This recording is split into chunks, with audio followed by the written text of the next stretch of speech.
Assalamualaikum warahmatullahi wabarakatuh. Di sini saya akan menjelaskan materi tentang relevansi Pancasila sebagai pengembangan ilmu. Nah, sebelum saya menjelaskan materi tersebut, izinkan saya untuk memperkenalkan diri. Saya Dian Nur Cahyani dari kelas PBSI A1 dengan NIM 21210013. Nah, di sini ada latar belakang yang dimana Pancasila digali dan diambil dari budaya bangsa Indonesia itu sendiri. Maka, Pancasila mempunyai fungsi dan peranan yang sangat luas dalam kehidupan masyarakat, berbangsa, dan bernegara. Dan konsep Pancasila sebagai dasar nilai pengembangan ilmu pernah dikemukakan oleh Profesor Noto Nagoro, anggota Senat Universitas Gadjah Mada, yang sebagaimana dikutip oleh Profesor Koesnadi Harja Sumantri yang mengatakan bahwa Pancasila merupakan pegangan dan pedoman dalam usaha ilmu pengetahuan untuk dipergunakan sebagai asas dan pendirian hidup. Sebagai suatu sudut pangkal pandangan dari subjek ilmu pengetahuan dan juga menjadi objek ilmu pengetahuan atau hal yang diselidiki. Nah, Pancasila sebagai dasar pengembangan ilmu artinya kelima Pancasila merupakan pegangan dan pedoman dalam pengembangan ilmu pengetahuan dan teknologi. Nah, adapun Pancasila sebagai dasar nilai pengembangan ilmu, yang dimana pengertian Pancasila sebagai dasar nilai pengembangan ilmu dapat mengacu pada beberapa jenis pemahaman. Salah satunya adalah bahwa setiap ilmu pengetahuan dan teknologi yang dikembangkan di Indonesia haruslah tidak bertentangan dengan nilai-nilai yang terkandung dalam Pancasila. Nah, di antaranya yang pertama ada nilai ketuhanan sebagai dasar pengembangan ilmu, yang dimana ilmu pengetahuan harus tetap menjaga keseimbangan antara rasional dan irasional, keseimbangan antara akal, rasa, dan kehendak. Yang kedua, ada nilai kemanusiaan sebagai dasar pengembangan ilmu, yang adil dan beradab, yang mengandung arti kesadaran sikap dan perilaku sesuai dengan nilai-nilai moral dalam hidup, bersama atas dasar tuntutan hati nurani masing-masing dengan memperkuat sesuatu hal dengan sebagaimana dan semestinya. Yang ketiga, ada nilai persatuan sebagai dasar pengembangan ilmu. Maka dari itu, pengetahuan dan teknologi harus dapat dikembangkan untuk memperkuat rasa persatuan dan kesatuan bangsa Indonesia. Yang keempat, ada nilai kerakyatan sebagai dasar pengembangan ilmu. Nah, setiap ilmuwan haruslah memiliki kebebasan untuk mengembangkan ilmu pengetahuan, tetapi juga harus saling menghormati dan menghargai kebebasan orang lain. Nah, dan yang kelima ada nilai keadilan sebagai dasar pengembangan ilmu. Pengembangan ilmu pengetahuan yang berkeadilan harus dapat berkualitas dalam pengelolaan kekayaan alam sebagai memiliki bersama bangsa Indonesia untuk kemakmuran rakyat. Nah, di sini ada pengembangan ilmu pengetahuan di Indonesia. Dalam komparasi ini akan dicari dan dianalisis antara kesamaan-kesamaan dan perbedaan-perbedaan antara teori Mozu dan Pancasila. Kemudian akan dirumuskan kelebihan teori kebenaran Pancasila dan mencari relevansinya bagi pengembangan ilmu pengetahuan di Indonesia. Baik teori kebenaran Mozu maupun teori kebenaran Pancasila sama-sama melandaskan diri pada paham koherensi, korespondensi, dan pragmatis. Dalam teori kebenaran Mozu dan teori kebenaran Pancasila, keduanya sama-sama menjunjung nilai tinggi religius. Dalam hierarkis piramidal Pancasila, nilai hierarkis memiliki nilai tertinggi. Nah, karena itu nilai ketuhanan harus mendasari dan menjiwai nilai-nilai yang lain. Nilai ketuhanan menjadi sumber kebenaran.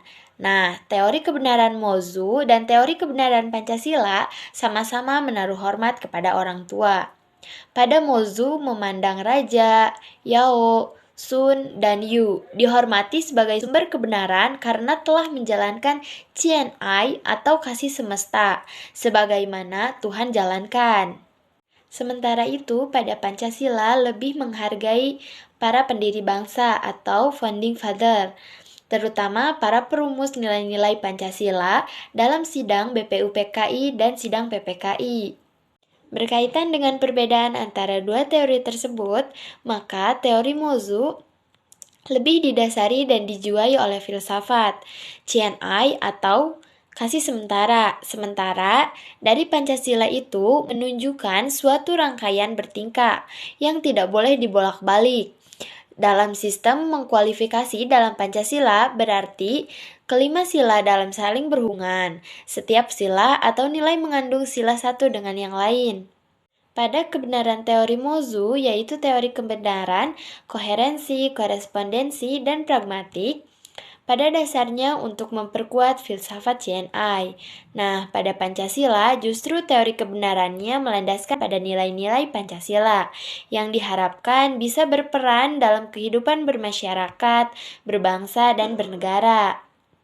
Dari komparasi di atas, dapatlah dirumuskan bahwa bagi Pancasila, kebenaran ilmiah harus koherensi dengan nilai-nilai ketuhanan, kemanusiaan, persatuan, kerakyatan, dan keadilan. Harus berkorespondensi sesuai dengan adanya Tuhan, manusia, ratu, rakyat, dan lain-lain.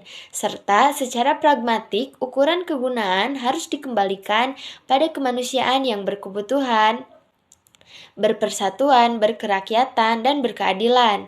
Tiga teori kebenaran, yakni koherensi, korespondensi, dan pragmatik, dalam Pancasila tidak saling bertentangan tetapi saling melengkapi. Nah, di sini ada relevansi komparasi teori kebenaran bagi pengembangan ilmu pengetahuan.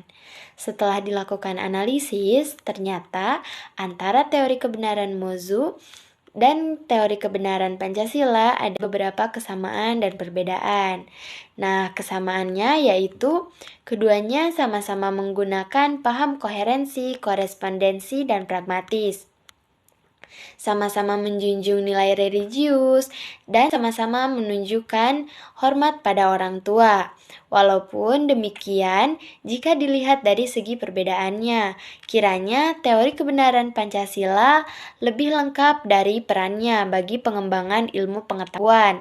Lebih khusus lagi di Indonesia, teori kebenaran Pancasila berlandaskan pada nilai-nilai Pancasila. Nah, disinilah relevansinya, bahwa relevansi teori kebenaran Pancasila, bahwa pengembangan ilmu di Indonesia tidak boleh melupakan, bahkan selalu mendasarkan pada nilai-nilai Pancasila.